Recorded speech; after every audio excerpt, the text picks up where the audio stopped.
यदि हम परमात्मा की लीला नहीं श्रवण करते हैं। भगवान की बाल लीलाएं इतनी मनोहर हैं।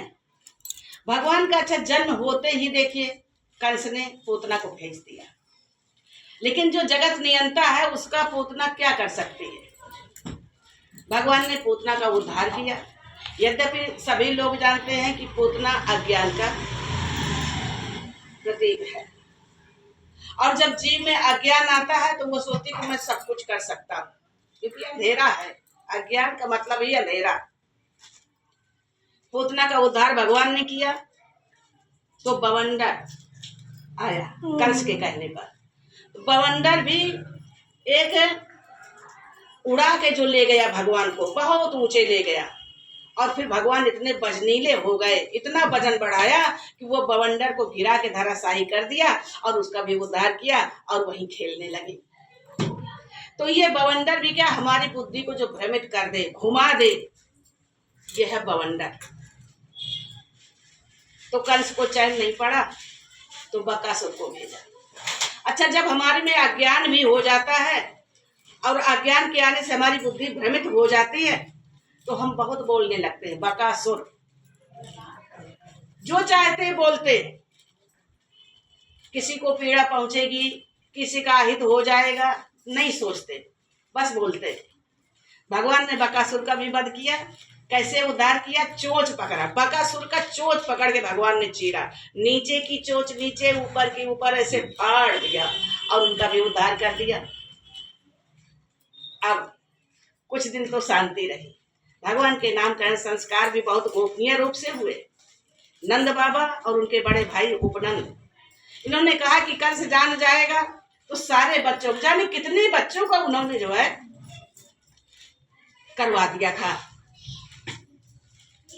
तो कहीं कैसे, तो कहीं गौशाला के अंदर बुला करके गायों के बीच में नामकरण संस्कार हुआ। बड़ा सुंदर संस्कार हुआ।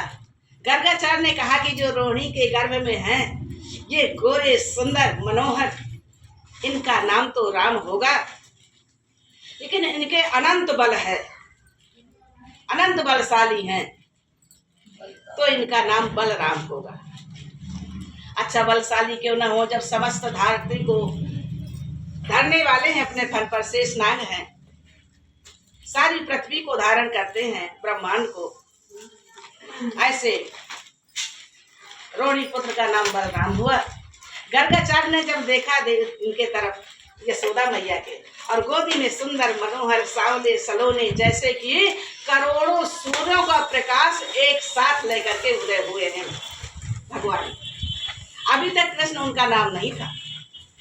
अब गर्गाचार्य ने कहा कि नंद जी, इनके नाम तो अनंत हैं, लेकिन एक इतना सुंदर नाम है कि ये मनुष्य को केवल नहीं, ये पशुओं को, पक्षियों को, वृक्षों को, पहाड़ों को, पर्वतों को, नदियों को, जल को, सबको आकर्षित करने वाले हैं, इसलिए इनका नाम कृष्ण होगा। उसके बाद आघासुर आते। आघासुर कहते इतनी सुंदर मुफाड़ा और गुफा बनाया अपने अंदर कि देखने में इतना सुंदर कि भगवान कृष्ण के सारे सखा सब उस गुफा के अंदर चले गए। इतना सुंदर लग रहा कि जाओ इसको, गुफा को देखें, ये बड़ी सुंदर है, अभी तो नहीं थी ये गुफा, अभी तो नहीं थी, लेकिन अब ये जो है गोकुल को छोड़ के मत वहां गए ना वृंदावन, तो सोची कि हो सकता है न जब करना आई हो तो इसको देख। और देखने गए जब गुफा को तो सारे अंदर हो गए। भगवान के रोकते रोकते भगवान ने कहा कि अब तुम सब चले गए हो तो मुझे भी आना ही पड़ेगा।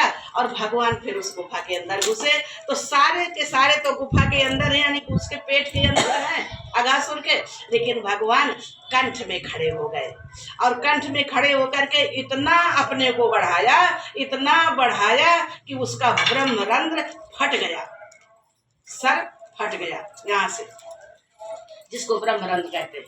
और वहां से जब उन सखाओं को भगवान की कृपा से चेतना हुई, चेतना जाती तो क्या चेत हो गए थे वहां अंदर जाकर के, तब सबको भगवान निकाल करके तो ये आघासुर यानी कि पाप, आग माने पाप।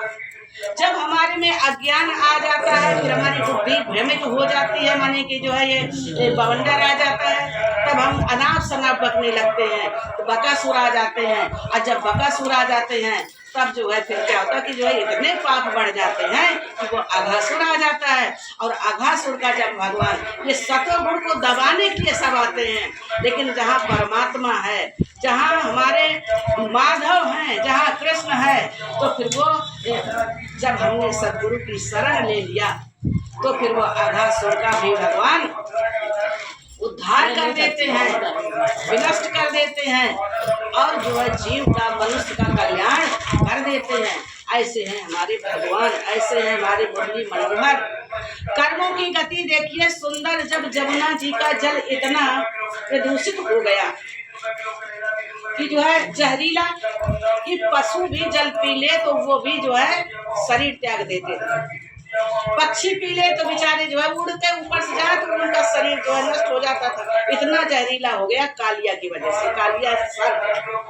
तो भगवान ने कहा कि ऐसे मैया से कहूंगा, बाबा से कहूंगा तो ये तो जाने नहीं देंगे। और एक बहाना हुआ कि सहस्त्र स्वर्ण कमल